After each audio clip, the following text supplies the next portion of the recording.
તો મિત્રો એમ સમજવાનું કે આપણે કોન્સ્ટેબલની એક્ઝામ આપવા જાઓ છો તો 3 કલાક છે.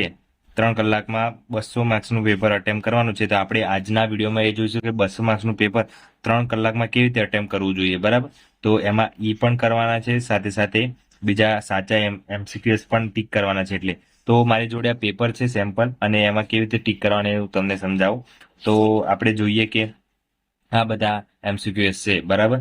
તો હવે એમ સમજવાનું કે આપણને 7મો એમસીક્યુએસ આવડે છે, તો એને આપણે સિમ્પલ આમ ઝીણું અહીંયા બી જવાબ આવે છે તો અહીંયા ટીક કરી દેવાનું, બરાબર. પછી 8મો આમ વિધાન વાળું છે, તો 8મો આપણને ક્વેશ્ચન આખો વાંચ્યો, પછી આમાં થોડું અટપટું લાગે છે કે એમ આવડે છે નથી આવડતું એવું, તો શું કરવાનું, રાઉન્ડ કરી દેવાનું આવી રીતે, આમ ગોળ રાઉન્ડ, કેમ કે આ પછી કરીશું એમ સમજવાનું. અને પછી 9મો ક્વેશ્ચન આવ્યા તો 9મો આપણને નથી આવડતો, તો ડાયરેક્ટ અહીંયા લખી દેવાનું આપણે ઈ એમ, બરાબર. આવી રીતના 3 સિમ્બોલ રાખવાના, એક જે ડાયરેક્ટ આવડે છે એ ટીક કરી દેવાનું, એક થોડું આપણને આવડે નથી આવડતું એવું છે તો રાઉન્ડ કરી દેવાનું, એ પછી જોઈશું એમ.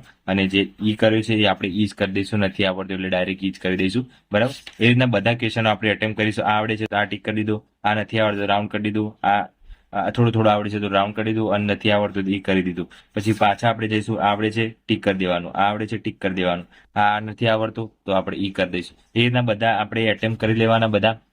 અને આખું પેપર આમ જોવાઈ જાય, એકવાર આખું જોવાઈ જાય પછી પાછું આપણે ગણવાના કે આપણે કેટલા આવડ્યા ટોટલ, 1, 2, 3, 4, 5, એમ 200 માંથી આપણને કદાચ એવું લાગે કે 200 માંથી મને 130 આવડ્યા, બરાબર. 130 કમ્પ્લીટ આવડ્યા છે. હવે 70 બાકી છે. હવે 70માં ઈ કેટલા છે, તો એમ જોઈએ કે ઈ છે ટોટલ 50 કર્યા છે. ઈ ઈ ટોટલ 50 થયા છે, અને બીજા જે રાઉન્ડ કર્યા હતા આપણે, એ રાઉન્ડ વાળા ટોટલ બીજા છે 20 જેવા, બરાબર, જેમાં નથી આવડતા તો આ 20 છે. 20 આપણે ધ્યાનથી વાંચવાના ફરીથી, અને આપણને એવું લાગે કે હા હવે આ બંનેમાંથી બંને સાચા છે, જવાબ આવડે છે, તો પછી એ ધીરે ધીરે ટીક કરવા માંડવાના. અને પછી આખું પેપર આ સોલ્વ થઈ જાય આના અંદર, પછી આપણે ઓએમઆર શીટ લેવાની, બરાબર. અને ઓએમઆર શીટમાં પછી પૂરવાનું ચાલુ કરવાનું આવી રીતે, આમ આમ આમ આમ બધા પૂરાઈ જાય પછી ઈ વાળા જે બાકી રહે છે એ ઈ વાળા જોવાના, કે ઈ હવે આપણે 50 છે તો 50ના થોડાક આપણે 10 રિસ્ક લેવો છે, તો 10 રિસ્ક લઈ અને 40 ઈ કરવાના, બરાબર. તો 10 રિસ્ક લો તો વાંધો ના આવે, તો 10ના વધારે માઇનસ ના થાય, ખોટા પડે તો પણ આપણે 2 કે 3 માઇનસ 2 માઇનસ થઈ જાય. તો એવી રીતે આપણે ટાર્ગેટ રાખવાનું કે આપણે ટોટલ છે એ 40 જેવા ઈ કરી દઈશું, તો વાંધો આવે નહીં પેપરમાં. કેમ કે ખોટા પડે તો પણ આપણે જે છે ટાર્ગેટ આપણું જે 130ની આસપાસ રહેવાનું એ રહી શકે. એટલે તો 130ની આસપાસ ટાર્ગેટ રાખવાનું કે આપણે કેટલા ઈ કરવાના છે, કેટલા ટીક કરવાના છે, એ બધું ધ્યાન રાખી. અને રિસ્ક કેટલા લેવાનું છે, રિસ્ક વધારે નહીં લેવાનું, 10નો જ રિસ્ક લેવાનો, બહુ વધારે ક્વેશ્ચનો નહીં લેવાનું. જેટલા રિસ્ક લેશો વધારે એટલા તમારે ખોટા પણ પડશે, અને સાથે સાથે માઇનસ પણ થશે. એટલે બને ત્યાં સુધી રિસ્ક ઓછું લેવાનું. તો પેપરનું સોલ્યુશન એટલું લેવાનું કે આપણે 3 લેયરમાં પેપર છે એ થઈ જાય, બરાબર. 3 કલાક છે, 3 કલાકમાં એમ સમજવાનું પાર્ટ એ છે તો પાર્ટ એને આપણે 1.5 કલાક આપીશું, અને પાર્ટ બી ને પણ આપણે 1.5 કલાક આપીશું. અને પાર્ટ બી છે એ પહેલા લેવાનું, કેમ કે પાર્ટ બી છે એ ફટાફટ થઈ જાય, અને વન લાઇનર હશે પ્રશ્નો તો ફટાફટ વંચાઈ જાય અને અંદર ટીક થઈ જાય, એટલે બરાબર. તો પાર્ટ બી થઈ જાય, પાર્ટ બી કદાચ 1 કલાકમાં થઈ જાય તો 2 કલાક તમે કદાચ પાર્ટ એને આપી શકો, અને તમે સારી રીતે ગણિત રીઝનિંગ કરી શકો. અને ગણિત રીઝનિંગ છે એ બેઠા માર્ક્સ તમને અપાઈ શકે છે એટલા માટે. તો 200માંથી ઓલમોસ્ટ તમે ભાગ પાડી દો તો તમે 200માંથી તમે 140 જેવા તમને પરફેક્ટ આવડી જાય, તો બીજા બધા છે એ ઈ કરી દેવાના. અને કદાચ પરફેક્ટ 10નું રિસ્ક લઈ લેવાનું, તો પણ તમે સારા માર્ક્સ કવર કરી શકો છો, અને માઇનસ ના થાય એ પ્રમાણે તમે 130ની અંદર આરામથી આવી શકો છો. 130 પ્લસ માર્ક્સ થઈ જાય તમારે એટલે વાંધો આવે નહીં. છેલ્લે તમારે કોઈ પણ જોબ છે એ લાગી જાય, છેલ્લે SRPF ની તો લાગી જાય એમ, 130 માર્ક્સ હોય તો.